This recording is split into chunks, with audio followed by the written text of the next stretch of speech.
নির্দলের বর বাস চালিয়ে সে তো তার বাসকে দাঁড় করিয়ে ঘর চলে আসছে, এসে দেখে না তার বউ ঘরে নেই। আমাকে জিজ্ঞাসা করছে, হ্যাঁ রে নিরপেক্ষ, তোর বউ নিরপেক্ষ এসছে, তোর বউ কি এসছে? আমি বললাম না, আমি তাহলে বুদ্ধিজীবী বৌদির কাছে যাই, হয়তো। আচ্ছা আমি কি করে জানবো তারা দুজন কথা? আমরা তো সবাই যাচ্ছে, এই জন্য ভাবি বাসের দুটো সিট ফাঁকা কেন। আমি আমার বরকে বারবার বলছি, হ্যাঁ গো দুজন কে মিছিং কে মিছিং। সে বলছে আরে যাওয়ার সময় অনেক দাঁড়িয়ে গেছিল, তারা মানে সিট পেয়ে গেছে, বসে বসে গেছে। কি তাহলে ওরা দুজন আসে নে? কোথা গেল?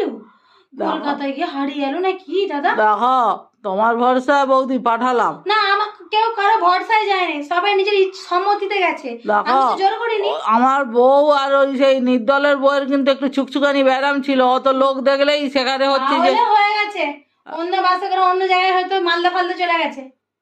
আরো তো বাস ছিল, তাহলে সেই বাসে তুই উঠবি কেন? তোকে তো আমি বারবার বলেছি যে সবুজ বাসে অন্য অনেক কালারেরই বাস যাবে, সবুজ লাল হলুদ বেগুনি বাদামি অনেক বাস যাবে। আমি বলেছিলাম দেখ সবুজ বাস ছাড়া কোনো বাসে উঠবি, চোখ নাক কান দিয়ে সবুজ বাসে উঠবি, তাহলে তুই কেন অন্য বাসে উঠেছিস?